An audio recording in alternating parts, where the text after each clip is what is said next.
फिरोजाबाद में समाजवादी पार्टी में गूंजे विरोध के स्वर। कई बरसों से लाल टोपी पहनकर संगठन का झंडा हाथ में लेकर चलने वाले युवजन सभा के जिला अध्यक्ष मोहित राठौर ने सपा का दामन छोड़ा और थामा कांग्रेस का हाथ। लखनऊ जाकर कांग्रेस प्रदेश अध्यक्ष के सामने ली सदस्यता। सपा महानगर महासचिव सांसद अक्षय यादव के दाहिना हाथ कहे जाने वाले कमलेश यादव को बताया कि सपा छोड़ने की वजह क्या थी।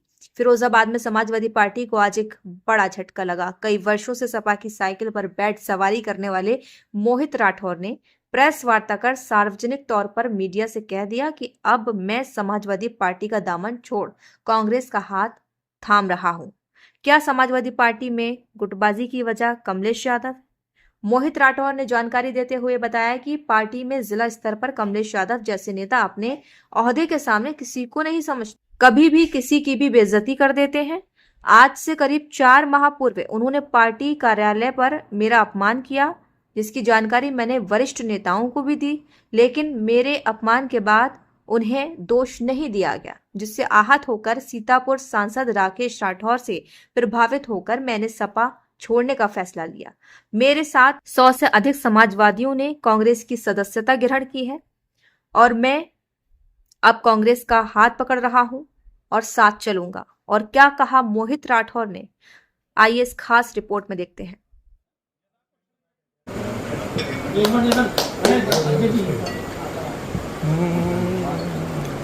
के बाद निकलते समय पुलिस ने अरेस्ट किया था, क्या मामला पूरा?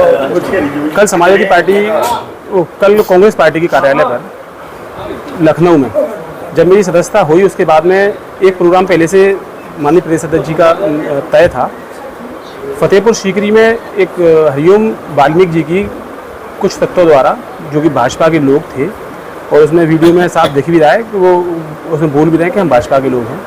मरने वाले व्यक्ति ने, जब वो मर रहा था, तो उस टाइम पर केवल और केवल किसी का नाम लिया, तो वो पूरे देश के नेता, युवाओं की धड़कन राहुल गांधी जी का नाम लिया। तो पूरा कांग्रेस का प्रतिनिधि मंडल फतेहपुर उनसे मिलने के लिए, आर्थिक मदद करने के लिए जा रहा था जी था।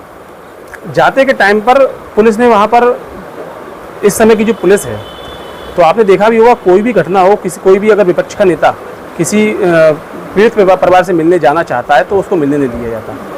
वो कहते हैं कि कानून व्यवस्था खराब होगी। आपके मंत्री हैं, वो वहाँ पहुँच रहे हैं, उनसे जाने से कानून व्यवस्था खराब नहीं होती क्या?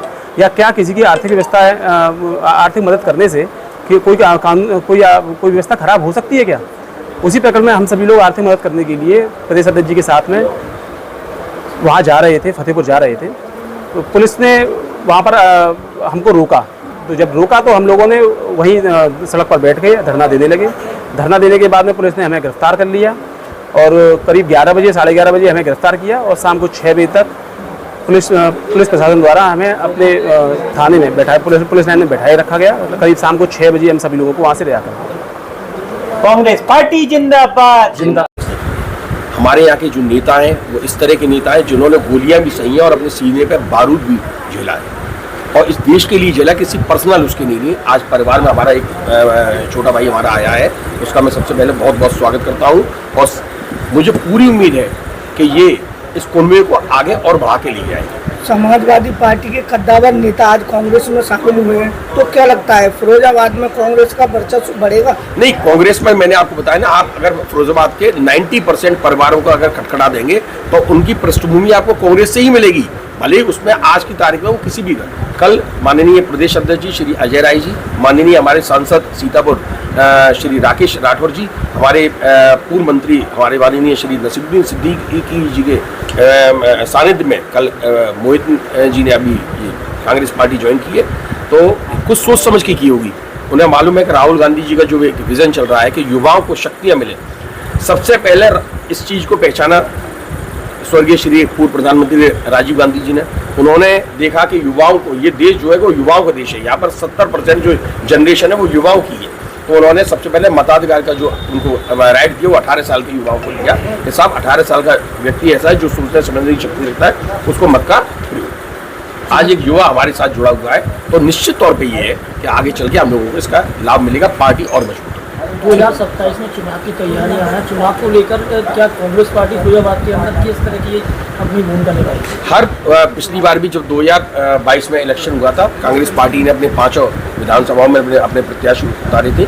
हाईकमान जो निर्णय लेगा, कांग्रेस का एक एक कार्यकर्ता जमीनी स्तर पे अपने क्षेत्र में, अपने बूथ पर, अपने ब्लॉक में, अपने नगर में, जिले में काम कर रहा है, लोगों से मिल रहा है, लोगों की जो जन समस्याएं उनको समझ रहा है, उसका निवारण करने के लिए संघर्ष कर रहा है। मुझे आप एक बात बताइए, 365 दिन अगर आप पूरा का पूरा एक सिनेरियो उठा के देखेंगे, कौन सी पार्टी ऐसी है जो जनता की लड़ाई के लिए आगे आती है? चाहे वो किसानों की यूरिया से संबंधित हो, चाहे वो युवाओं की बेरोजगारी से रोजगार से संबंधित हो, चाहे महिलाओं की सुरक्षा से संबंधित हो। सबसे पहले अगर राष्ट्रीय लेवल पे देखेंगे कांग्रेस पार्टी को, तो आप जिला लेवल पे भी देखें, कांग्रेस पार्टी का ही कार्यकर्ता संघर्ष करते हुए आपको मिलेगा।